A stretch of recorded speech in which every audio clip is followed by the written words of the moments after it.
Hey everyone, welcome back to the channel.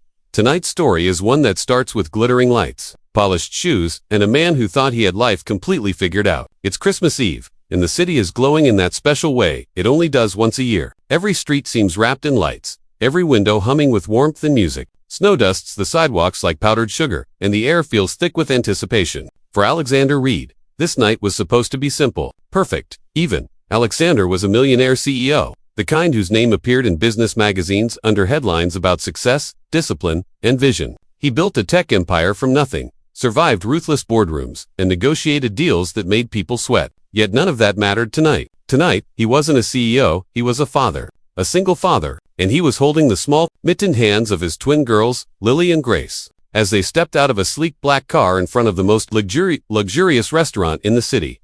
The restaurant was famous for its Christmas dinners. Reservations were made months in advance. Crystal chandeliers glowed inside, reflecting off polished marble floors. A towering Christmas tree stood in the lobby, decorated with gold ribbons and ornaments that looked too expensive to touch. Lily and Grace stared wide-eyed, their faces lit up like the tree itself. Alexander smiled down at them, adjusting Grace's scarf and brushing a stray curl from Lily's forehead. These moments were rare. His schedule was brutal, and though he loved his daughters fiercely, he often felt guilty about how much he worked. Tonight was his way of making it up to them. A perfect dinner, a perfect memory. They were escorted to their table near the window, overlooking the snow-covered street. Soft music played in the background, and the smell of roasted turkey, cinnamon, and pine filled the air. The girls whispered excitedly to each other, pointing at the decorations, the waiters in crisp uniforms, the sparkling glasses on the table. Alexander ordered hot chocolate for the twins and wine for himself. As he leaned back in his chair, he felt something close to peace. For a moment, the pressure of being Alexander Reed faded away. He was just a dad watching his daughters smile. Then, as he casually scanned the restaurant, his eyes landed on a table near the back. It wasn't as well lit. It wasn't by the window, and the people sitting there stood out in a way that didn't quite fit the room. A woman sat there alone with 3 small children, triplets, judging by their identical faces and matching worn coats. 2 boys and a girl, maybe around 4 or 5 years old. Their clothes were clean but clearly old, and their shoes looked thin for the winter weather. The woman's hair was pulled back in a simple ponytail, her face tired but gentle. She kept glancing at her kids, offering soft smiles, cutting their food carefully, making sure each one had enough. Alexander felt an unexpected tightening in his chest. It wasn't pity exactly. It was curiosity mixed with something else. The contrast was striking. This place was expensive, exclusive. People dressed in tailored suits and elegant dresses. Yet here was this single mom with triplets, quietly trying to give her children a Christmas dinner.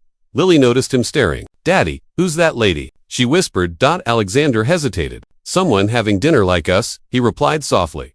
Grace leaned over to see. "She looks tired," she said, her small voice filled with innocent concern. Alexander didn't respond. He didn't know why, but he couldn't stop watching the table. He noticed how the kids shared their food without complaint, how the mother gently wiped sauce from one child's cheek, how she laughed softly when one of them dropped a fork. It wasn't loud or dramatic. It was quiet love. Their food arrived, but Alexander barely touched his plate. His thoughts drifted. He remembered a time long before the wealth, before the suits and headlines. He remembered struggling, eating cheap meals, counting coins. He remembered his late wife, Emma, who always said Christmas wasn't about what was on the table, but who was around it. The twins happily ate, sipping their hot chocolate, chatting about Santa and presents. Alexander smiled, but his gaze kept returning to the other table. He noticed the woman checking the menu again and again, as if calculating what she could afford. She ordered water instead of a drink. When dessert menus came out, she gently shook her head and distracted the kids with a story. That's when something inside Alexander shifted. He signaled the waiter and leaned in, speaking quietly. He didn't want attention. He didn't want thanks. He just wanted to do something, anything,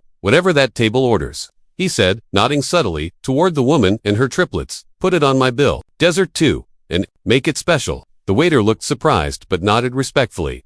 Minutes later, something magical happened. The waiter returned to the woman's table, carrying a tray filled with dessert cakes dusted with powdered sugar, bowls of ice cream topped with berries, warm pastries drizzled with chocolate. The children's eyes widened in disbelief. The woman looked confused at first. She shook her head slightly, clearly saying there must be a mistake. The waiter leaned down and whispered something. Her eyes filled with tears almost instantly. She looked around the restaurant, trying to find the source. Her gaze met Alexander's. For a moment, time seemed to pause. The noise of the restaurant faded. The music softened. She realized what he had done. Alexander gave her a small, gentle nod. Not a showy smile, just a quiet acknowledgement. She pressed a hand to her mouth, tears slipping down her cheeks. She mouthed the words, "Thank you again and again." Lily tugged on Alexander's sleeve. Daddy, did you do that?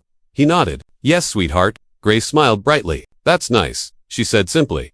The triplets laughed and clapped, their faces glowing with pure joy. They dug into the deserts like it was the greatest surprise of their lives. Their mother watched them, wiping her tears, her shoulders finally relaxing. Alexander felt something warm spread through him, a feeling he hadn't experienced in a long time. Not pride, not accomplishment, something deeper, something real. As the night went on, the twins grew sleepy. Alexander wrapped them in their coats and thanked the staff. As they prepared to leave, he glanced one last time at the woman's table. She stood up, gathering her children, and hesitated when she saw Alexander approaching. I don't know how to thank you, she said softly, her voice trembling. You don't have to, Alexander replied. Really? She smiled, a tired but beautiful smile. You gave my kids a Christmas memory I couldn't afford. That means more than you know. Alexander looked at the triplets, now hugging their desserts like treasures. They did the rest, he said. For a moment, they stood there, two strangers connected by a single act of kindness. The woman introduced herself as Maria. She was a single mom, working 2 jobs, just trying to keep things together. She wanted her kids to feel normal, just for one night. Alexander listened quietly. For the first time in years, he wasn't thinking about time, meetings, or profit. He was just listening. When they parted ways, Maria held her children close and waved. Lily and Grace waved back enthusiastically. In the car, as snow fell softly around them, Lily spoke up. Daddy, are we rich? Alexander paused. Yes, I guess we are. Grace tilted her head, but that lady didn't look sad after the dessert. He smiled, a lump forming in his throat. No, she didn't.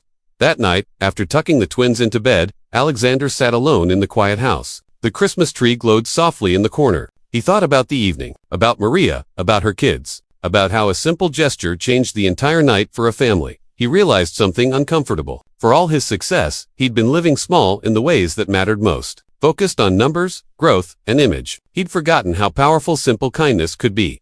The next morning, Christmas Day, Alexander made a decision. He reached out through contacts and found Maria again. He didn't just offer money. He offered opportunity, a stable job at his company, flexible hours, childcare support, not charity, but dignity. Maria cried when she heard, not because of the job, but because someone finally saw her struggle and chose to help without judgment. Months later, Alexander often thought back to that Christmas dinner. It became a turning point in his life. He spent more time with his daughters. He created programs within his company to support single parents. He gave more, listened more, and slowed down. Lily and Grace never forgot that night either. They talked about the triplets often, about how happy they were over dessert. It became a family story, one that reminded them every Christmas that giving mattered more than receiving. And somewhere in the city, a single mom and her triplets carried a memory of warmth, kindness, and hope that began with one man noticing them in a crowded restaurant. Sometimes, it's not the biggest gestures that change lives. It's a quiet moment, a shared look, a simple decision to care. If this story touched your heart, remember this: you never know who's sitting quietly at the table next to you, hoping for a little light. And sometimes, you might be the miracle they've been waiting for.